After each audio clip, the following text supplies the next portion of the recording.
ஆச்சி பாதாம் ட்ரிங்க். ஆச்சி பாதாம் ட்ரிங்க் ஒன்னு வாங்கினா ஒன்னு ஃப்ரீ. கிருஷ்ணகிரி புதிய பேருந்து நிலையம் அருகே மா விவசாயிகளின் வாழ்வாதாரத்தை உறுதி செய்ய வலியுறுத்தி தமிழ்நாடு அரசை கண்டித்து தேமுதிக பொதுச் செயலாளர் பிரேமலதா விஜயகாந்த் தலைமையில் கண்டன ஆர்ப்பாட்டம் நடைபெற்று வருகிறது. இதுகுறித்த கூடுதல் விவரங்களை நமது செய்தியாளர் திருலோகச்சந்தர் வழங்க கேட்கலாம். திருலோகச்சந்தர், இந்த கண்டன ஆர்ப்பாட்டம் குறித்தும் இதில் தேமுதிக பொதுச் செயலாளர் பிரேமலதா பேசி வரும் விஷயங்கள் குறித்தும் மா விவசாயிகளின் கோரிக்கைகள் குறித்தும் நீங்க பதிவு பண்ணலாம். மோகன், கிருஷ்ணகிரி புதிய பேருந்து நிலையத்தில் தேமுதிக சார்பில் கண்டன ஆர்ப்பாட்டமானது நடைபெற்றது. மா விவசாயிகளின் வாழ்வாதாரத்தை காக்க வலியுறுத்தியும் திமுக அரசை கண்டித்தும் தேமுதிக பொதுச் செயலாளர் பிரேமலதா விஜயகாந்த் தலைமையில இந்த கண்டன ஆர்ப்பாட்டமானது நடைபெறுகிறது. இந்த ஆர்ப்பாட்டத்தில் விவசாயிகளுடைய உருவ பொம்மை, அதாவது விவசாயிகள் உரிய விலை கிடைக்காததால் தற்கொலை செய்யும் நிலைக்கு தள்ளப்பட்டுள்ளார்கள் என்பதை அறிவுறுத்தும் விதமாக விவசாயிகளுடைய உருவ பொம்மைகளை தூக்கில் தொங்கவிட்டபடி இந்த ஆர்ப்பாட்டமானது நடைபெற்றிருக்கிறது. மேலும் ஏராளமான மாம்பழங்களும் இங்கு கொட்டி ஆர்ப்பாட்டத்தில் ஈடுபட்டிருக்கிறார்கள்.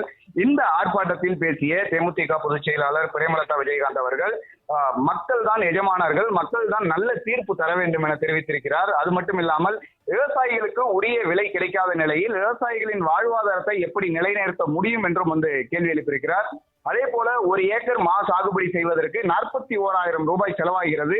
ஆனால் வருவாய் என்னவோ 18,000 ரூபாய் தான் வருகிறது.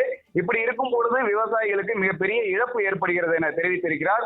மேலும் கிருஷ்ணகிரியில் இருக்கக்கூடிய இந்த KRP அணையானது காமராஜர் ஆட்சியில் கட்டப்பட்டிருக்கிறது. அதற்கு பின்பு ஒரு அணை கூட கட்டப்படவில்லை.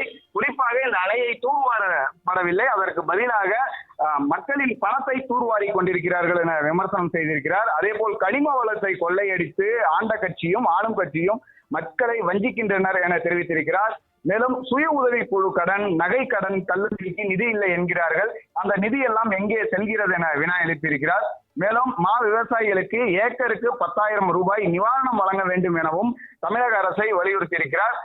இந்த மா விவசாயிகள் பிரச்சனையில் கடிதம் போடுவதை விட்டுவிட்டு மக்கள் பிரச்சனையில் கவனம் செலுத்த வேண்டும் என மத்திய மாநில அரசுகளை கேட்டுக்கொள்கிறேன் என வலியுறுத்தியிருக்கிறார். தொடர்ந்து இந்த ஆர்ப்பாட்டத்தில் பேசிய பிரேமலதா விஜயகாந்த் பொதுமக்கள் மத்தியில பல்வேறு கண்டன கோஷங்களையும் எழுப்பியிருக்கிறார். விவசாயிகளை பாதுகாக்க வலியுறுத்தி பல்வேறு கோஷங்கள் எழுப்பியிருக்கிறார். மோகன்,